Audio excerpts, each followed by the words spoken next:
Good evening, and welcome to another episode of Gamehiker. We are now in Metroidvania May. No guarantee that you'll actually be watching this video in May, we'll find out.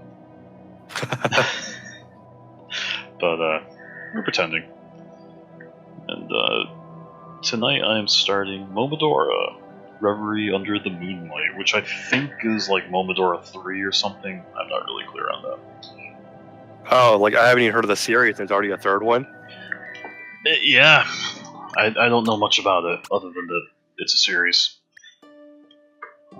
Start a new file. I popped into this like a week ago just to make sure it was something I was interested in playing. It checked out. Yeah. Well, you got a pretty simple graphic style, but it is pretty charming. Yeah, it's well done.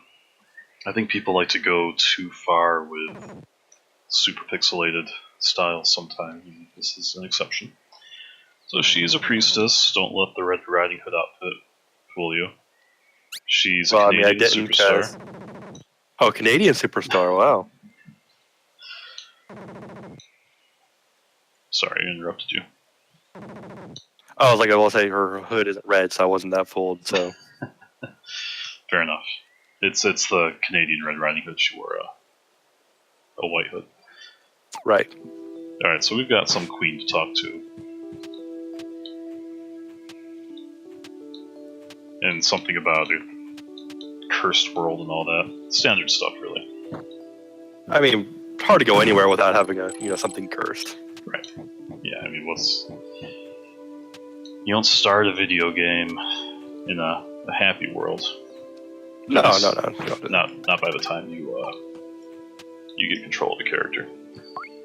So I just got these bellflowers, which work a lot like Estus in Dark Souls, where every time you hit a save point, they refill. Okay. And they're healing flowers. It's funny, already, with this graphic style, and even just the main character, I'm already immediately reminded of the other game we're playing, Chronicles of Teddy.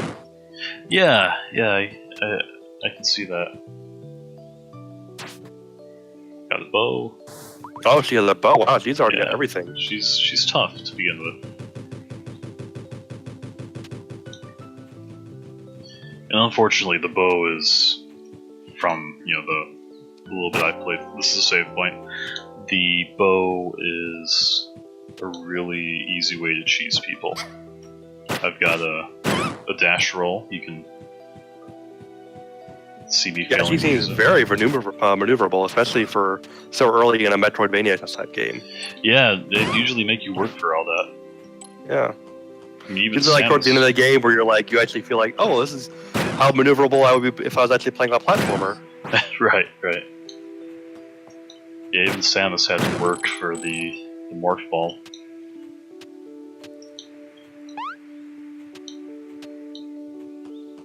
So they have a little mini trampoline down there. Yeah, the pink things are trampolines. They'll be coming back.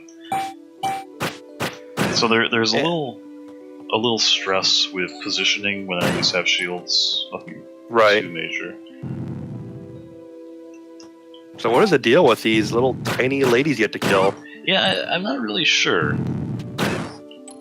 There's definitely some kind of imp uprising going on.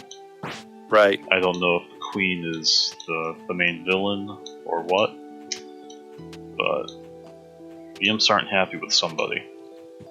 Yeah. Okay, so this is a little bit of a boss fight. Oh jeez, I'm already blowing it. And I blew you it. can't just hit with a bow? I probably should. Yeah, that'll be easier than trying to time my rolls. So we got all these imps hanging around. That's the lady imps. I guess the guy imps are staying home. Yeah, it's not a very male-driven culture. They send their ladies to war instead. So they must come from the same universe that Shantai comes from then. They're all fallen genies. No, I mean, that's in that game, it seems like the vast majority of all the enemies are all female. Yeah, there's like the ammo bearer and troops are the only men in the game, I think. Right. In terms of enemies. A few of the bad guys, but bosses, I mean. Right. Yeah, Shantae games would be good ones to play on the stream at some point. Yeah, I just beat one of them, and wouldn't mind going back to some of them again Yeah. if we ever get around to playing those on the stream. I went back and played the Game Boy Color one back in it. I'm not sure that's hurting him. Might be. Yeah, it's always tough when you get in the game where it's hard to tell when you actually are damaging an enemy. Now you're like going to lose all your space to fight him in. Well, at least I got the timing down a little bit better this time. Yeah. Yeah, I think the arrows did help.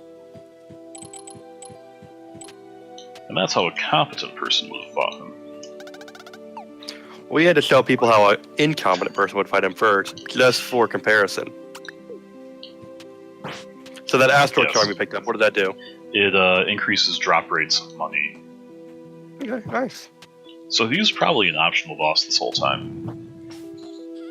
I say this whole time like it was more than 3 minutes worth of the episode. Right. Can't believe we're still dealing with this guy. I know, it's the worst. Yeah, so this kind of game, it's difficult enough that we'll be seeing some things multiple times.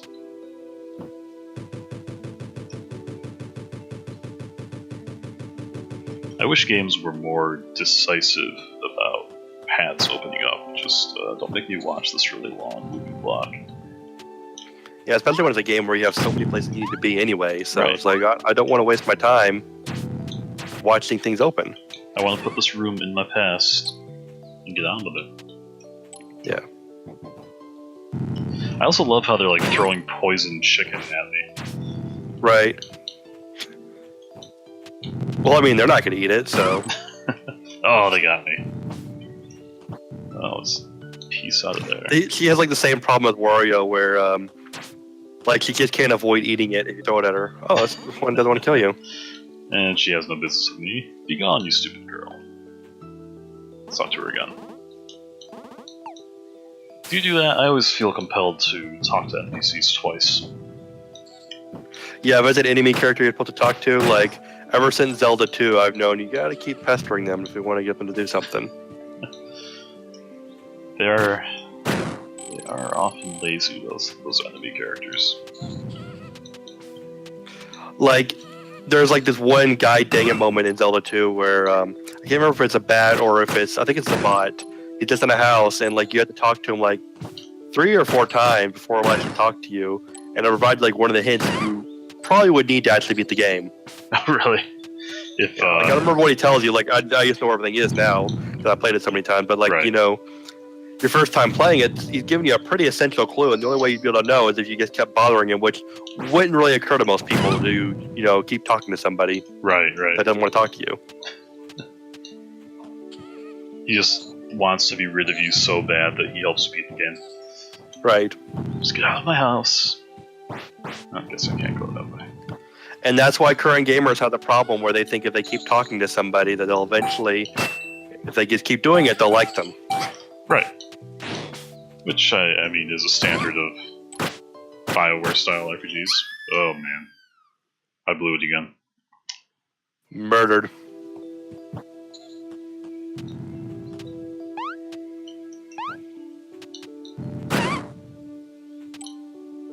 That's okay, I don't think it goes too far. And I'm poisoned. Poison is harsh in this game. Yeah, there's a lot of enemies in some of these screens too. Yeah, they are. And I'm torn between rushing through to get on with my life and actually killing them because I'll probably need money eventually. Yeah.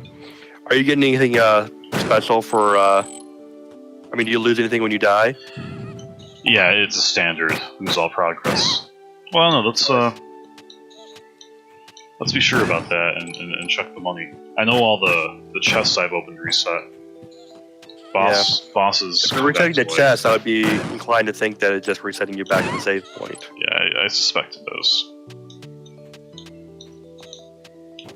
Yeah, I can't believe she already has a double jump too. Yeah, it's very early for all this, and I'm not sure she deserves it. She doesn't. Like, I mean, yeah, sure, she's already, 3 games into her series. Sure, that's fair.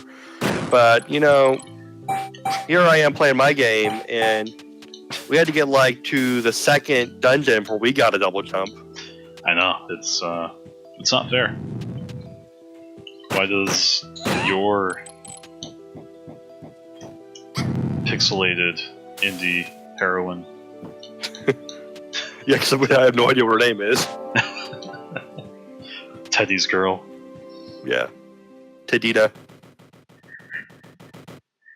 Oh, hell, oh, this is actually a boss.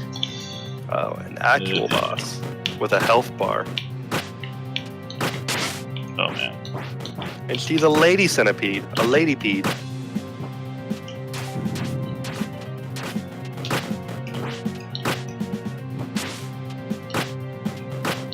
You see, I feel like you shouldn't be hitting her in the head. You should be hitting her in the giant ball. I know, it's difficult not to be doing that, but I don't think she will let me.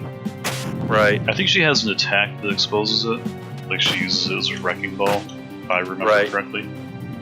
It's just, you're used to a giant glowing ball being the weak point, and it just seems wrong for it not to be. Oh yeah, I don't know who came up with the idea of the ball not being the weak point. Oh, I'm so poisoned. Doubly poisoned. Whoever did that's clearly had never played a video game before. Or they're just trying to trick us. Those gamers, there it is. Oh wow, that has some serious damage. That ball hits hard, man. Yeah. Well, we're doing well in our quest to show what incompetent gameplay looks like. Yeah. If we are pros at anything, it's that.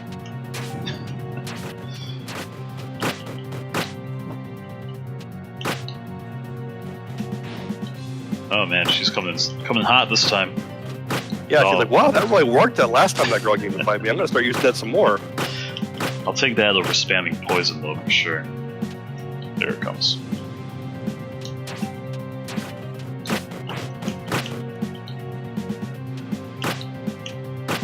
It's kind of hard to tell. Yeah, she didn't really telegraph that attack very well, though. Enough that, she like charges at it. But if I'm not prepared for it, like I'm in the air because I'm jumping to hit her, there's not much I can do to counter it. Like, well, I guess this is happening to me. Right. So, I mean, I could play cautiously, just go and hit her once and then run back. You're just hit her with arrows forever. Yeah, just spam arrows. That probably is the right way. Whoa, was that blood? A little bit.